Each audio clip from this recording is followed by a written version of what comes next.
तो south China सी में जो हालात हैं, चीन जिस तरह से रिएक्ट कर रहा है, इसे लेकर पूरी दुनिया को डर है। चीन की वॉर ड्रिल खत्म होने के बाद कहीं असली जंग की शुरुआत ना हो जाए। लेकिन सवाल ऐसे में यह है कि अगर ऐसा हुआ तो क्या रूस यूक्रेन वाला सीन रिपीट होगा? क्या चीन ताइवान के कम्युनिकेशन सिस्टम को खत्म कर देगा? और अगर कम्युनिकेशन सिस्टम को खत्म कर दिया तो फिर ताइवान ऐसे में क्या करेगा? ऐसे ही सवालों को लेकर भारतीय सेना भी अलर्ट मोड पर आ चुकी है, क्योंकि एलएसी पर लगातार चीन के साथ टकराव के हालात बने हुए हैं। इसलिए अब इंडियन आर्मी ने अपने सारे कम्युनिकेशन लाइंस को एक बार फिर से एक्टिवेट कर दिया है। सेना ने सैटेलाइट कम्युनिकेशन को चेक करने के लिए बड़ी एक्सरसाइज की है। क्या कुछ हुआ, सेना की तैयारी आखिर कैसी है, इस स्पेशल रिपोर्ट के जरिए आपको दिखाते हैं।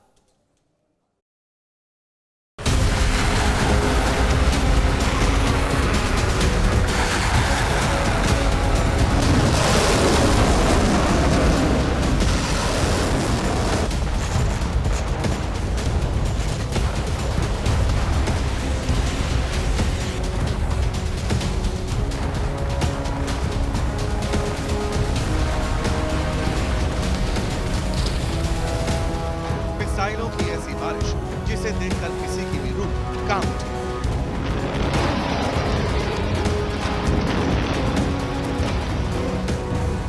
विनाश की ऐसी अग्निवर्षा जो एक देश का नाम मिटाने के लिए काफी है।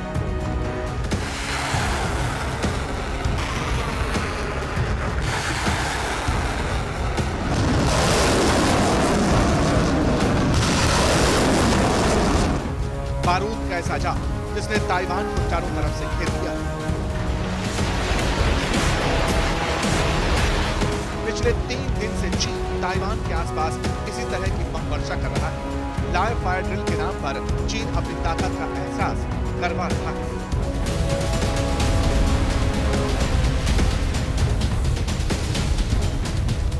चीन ने तय कर लिया है कि आज नहीं तो कल ताइवान के खिलाफ खुले तौर पर जंग का ऐलान करना ही है, और ये उसकी बातों से, उसकी हरकतों से साफ साफ दिखाई भी देने लगा है।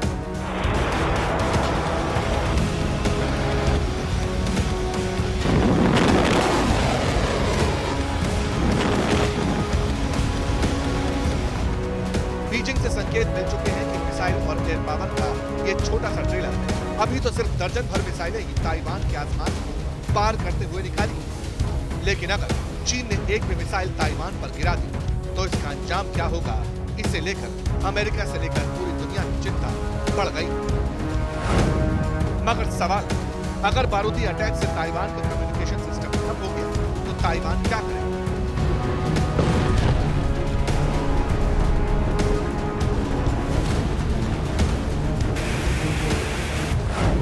अगर ताइवान आर्मी के कमांड सेंटर बर्बाद हो गए तो ताइवान के पास क्या ऑप्शन बचेगा?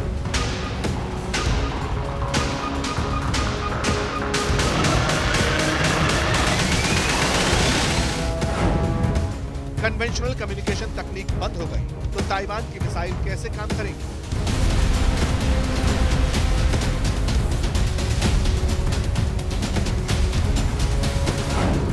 अगर ताइवान आर्मी का ग्राउंड ट्रूप्स के साथ लिंक ही टूट गया तो फिर जवानों के साथ साथ फाइटर जेट्स को कमांड कैसे मिलेगी? यकीन इस वक्त ताइवान की फौज के दिमाग में ये सवाल कौंध रहे होंगे और इसको काउंटर करने की तैयारी शुरू भी हो चुकी होगी। लेकिन ये सवाल सिर्फ ताइवान नहीं बल्कि दुनिया के दूसरे मुल्कों के लिए भी किसी आई ओपनर की तरह है। मिसाल के तौर पर हिंदुस्तान समेत दुनिया के कई मुल्क ताइवान के पास होने वाली गतिविधियों को क्लोजली मॉनिटर कर रहे हैं, इसे फॉलो कर रहे हैं और इस हिसाब से अपनी तैयारियों को भी परखा जा रहा है। फर्ज कीजिए अगर युद्ध के हालात में बमबारी से कम्युनिकेशन की परंपरागत सिस्टम फेल हो जाए तो इंडियन आर्मी देश भर में हर कोने तक कैसे कम्युनिकेट करेगी? किस तरह सर्विलांस के सारे सिस्टम काम कर रहे हो और कैसे कमांडर अपने सैनिकों तक कमांड पहुंचाएंगे? इन्हीं सवालों और आशंकाओं के जवाब के तौर पर हमारे देश की तैयारी का लेटेस्ट सबूत इंडियन आर्मी की एक हाईटेक वॉर एक्सरसाइज के तौर पर दिखाई देने लगा। जिस वक्त पूरी दुनिया का ध्यान चीन और ताइवान के बीच टेंशन पर था, नैन्सी पेलोसी के ताइवान दौरे को लेकर चर्चाएं जारी थी। उसी दौरान भारतीय सेना ने अपने कम्युनिकेशन सिस्टम को चेक करने के लिए बहुत बड़े वॉर ड्रिल को अंजाम दिया।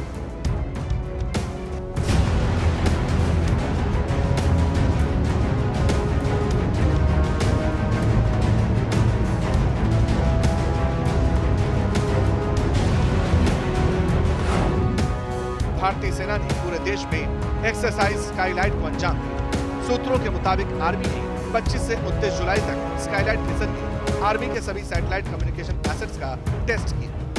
युद्ध के हर सिनेरियो को ध्यान में रखा गया और उस हिसाब से आर्मी की प्रिपरेशन को परखा गया, जांचा गया। भारतीय सेना ने युद्ध की हालत में अपने अलग अलग कमांड के बीच बातचीत बनाए रखने के लिए वैकल्पिक संचार प्रणाली की जांच परख की।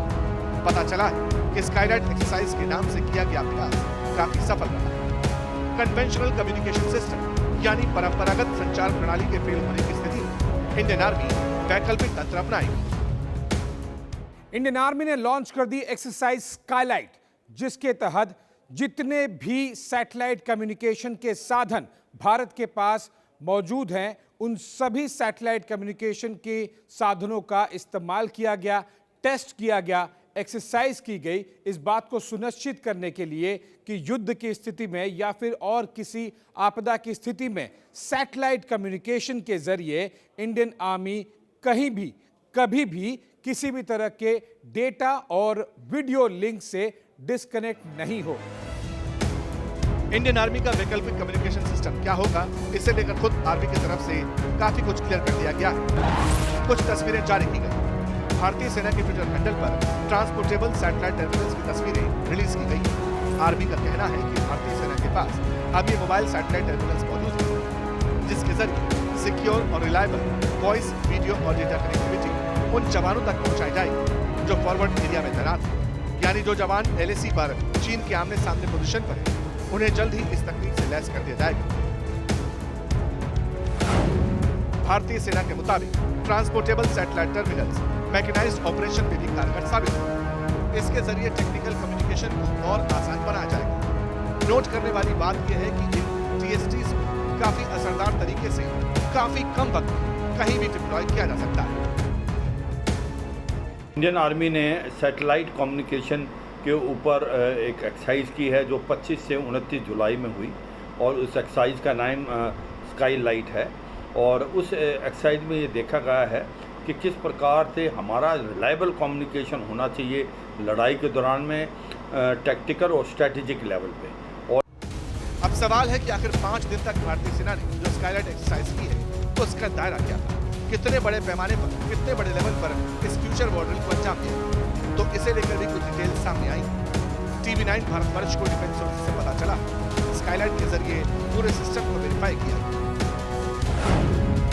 आर्मी ने अंडमान निकोबार से लेकर जम्मू कश्मीर तक और तमिलनाडु से लेकर अरुणाचल तक देश के हर कोने में सैटेलाइट बेस्ड कनेक्टिविटी चेक की। पूरी एक्सरसाइज में 200 से ज्यादा स्टैटिक सैटेलाइट प्लेटफॉर्म, 80 से ज्यादा व्हीकल बेस्ड और मैन पोर्टेबल सिस्टम जांचे।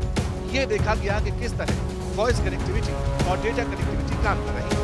इसके अलावा टैक्टिकल सैटेलाइट टर्मिनल्स के जरिए सैनिकों को ट्रेनिंग भी दी। ये भी नोट किया गया कि कहां-कहां सुधार की गुंजाइश है। सूत्रों के मुताबिक इस तरह के एक्सरसाइजेस अब लगातार किए जाने की प्लानिंग है। हिंदुस्तान की थल सेना के पास अपना कोई सैटेलाइट नहीं है, लिहाजा इसरो यानी कि ISRO Indian scientific research organization और सभी ग्राउंड एजेंसीज ने इसमें भाग लिया। इंडियन नेवी और इंडियन एयरफोर्स के पास अपने सैटेलाइट हैं, इंडियन आर्मी के पास नहीं है, शायद 2025 तक मिल जाएगा। लेकिन ये एक्सरसाइज फ्यूचर वार्स को ध्यान में रखते हुए की गई थी ताकि हमारे communication system war like situation में खराब ना हो। TV9 भारतवर्ष को डिफेंस सोर्सेज से ये भी जानकारी मिली कि एक्सरसाइज स्काईलाइट में आर्मी ने ये तक नोट किया कि भारी बारिश, बर्फबारी और खराब मौसम के बीच किस तरह सैटेलाइट सिस्टम फ्रंट लाइन पर तैनात सैनिकों को कम्युनिकेट करने में मदद करेगा। साथ ही कमांड एंड कंट्रोल सिस्टम किस तरह बिना रुकावट के काम कर सकता है। इसका मतलब आर्मी की तैयारी फुल एंड फाइनल है। चीन हो या फिर पाकिस्तान, भारतीय सेना 2 फ्रंट वॉर के लिए रेडी है, अप टू मार्क है, अप टू डेट है, अप टू टेक्नोलॉजी और हमेशा की ही तरह भारतीय सेना का जोश हाई है।